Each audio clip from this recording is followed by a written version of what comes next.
Attorney reveals a new big win for XRP in their case against the SEC. For a quick recap, the SEC filed a case against the cryptocurrency giant Ripple, claiming that the firm sold XRP as an unregistered security. It also claims that Ripple violated securities law by selling XRP over a 7-year period starting in 2013. The SEC argues that XRP is a security, not some other type of asset, because it was generated, distributed, and sold by Ripple Labs. The last time the SEC faced off with Ripple in court, it walked out victorious. Hello everyone, welcome to Future Crypto.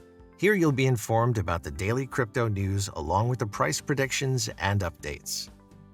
In today's video, we'll tell you about an attorney revealing a big win for XRP in their case against the SEC, along with SEC's claim and Ripple's response about the matter.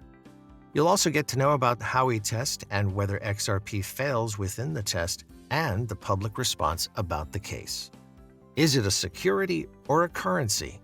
According to the SEC, it is a security, and Ripple has failed to provide the investors the facts and figures they need to assess any potential risk caused by the investment. According to Garlinghouse, it is a virtual currency, which means that the SEC has nothing to do with it.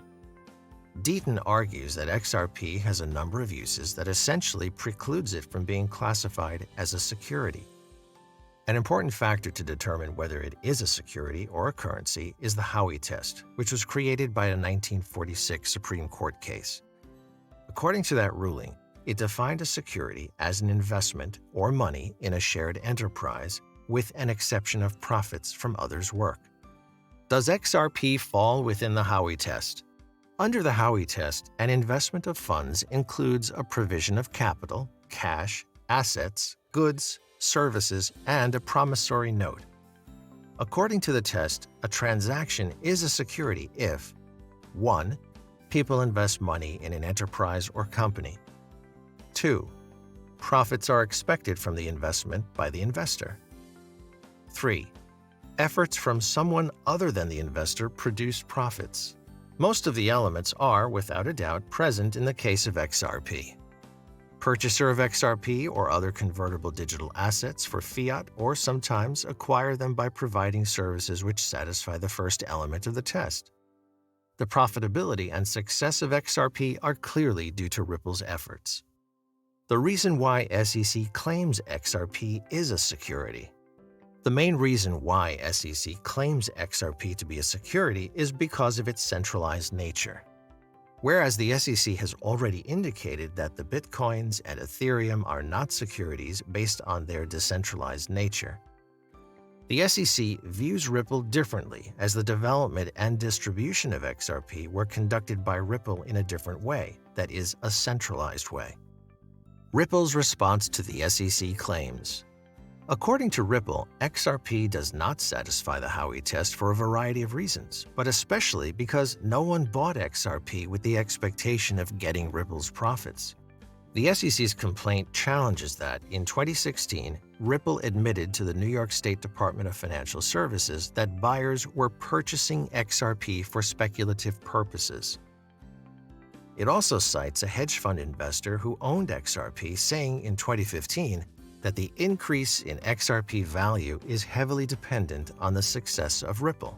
Ripple's answer to SEC's complaint accurately points out, the SEC filed this complaint 8 years after XRP was created, 5 years after the DOJ and FinCEN characterized XRP as a virtual currency, and after more than 2.5 years of investigation during which the SEC allowed defendants to continue to distribute XRP, allowed the XRP open market to grow, and allowed millions of market participants to rely on the free and efficient functioning of that market.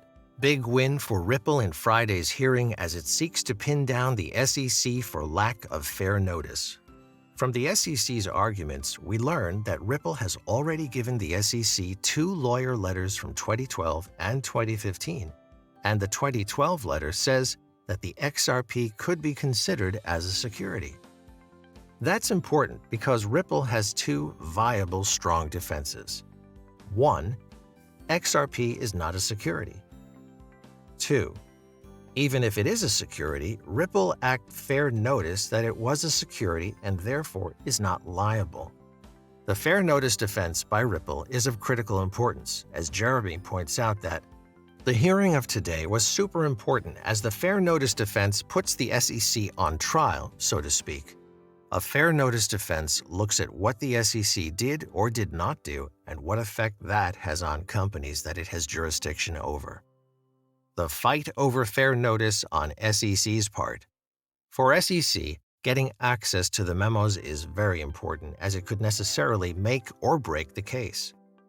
If the memos can prove that the Ripple's lawyers were informed that the XRP could possibly be a security, it would play down the fact that it failed to provide any guidance to Ripple. Ruling on the SEC sending discovery requests to the foreign governments.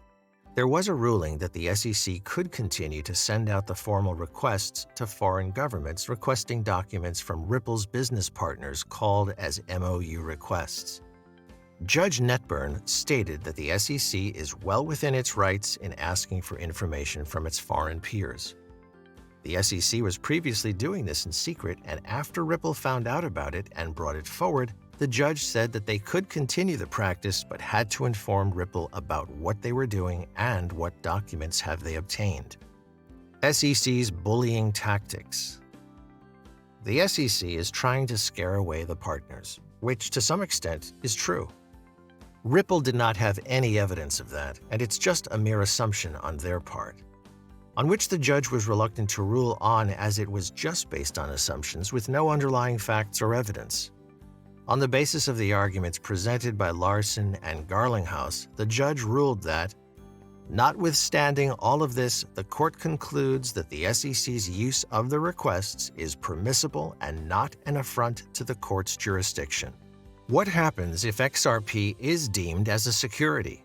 XRP being deemed a security could have a range of implications for Ripple. This is because the sale and trade of the XRP will now be subject to SEC regulations, specifically the Securities Act of 1933. In the short run, the immediate implication could be relating to the sale of unregistered securities. If XRP is deemed to be an unregistered security, then past sales of XRP can be viewed as violations of the Securities Act. This could result in heavy penalties for the company. Unregistered securities apart, in the longer term, there are implications regarding information disclosure and consumer protection. The overarching purpose of the Securities Act is to provide full and fair disclosure of the character of securities sold in interstate and foreign commerce and through the mails, and to prevent frauds in the sale thereof and for other purposes. While the part about the securities through the mail is a bit dated, the Securities Act mandates parties to periodically disclose matters of potential relevance to investors. As touched upon earlier, the SEC does not regulate Bitcoin because it believes there is no one third party that can offer this information, whereas with XRP, the fingers point squarely at Ripple. Public response. The public reaction to the SEC's lawsuit was swift and powerful. Within days after the action was announced, the market capitalization for XRP had fallen an astounding 63%, losing about $15 billion in value. While a review of pricing data maintained by CoinMarketCap indicates that much of that value has recovered as the crypto market has exploded, as of this writing, XRP has not reached the price it was trading at before the litigation was initiated. Conclusion. According to one attorney, Ripple is likely to win the fight to prove that the SEC didn't give fair notice that XRP was a security.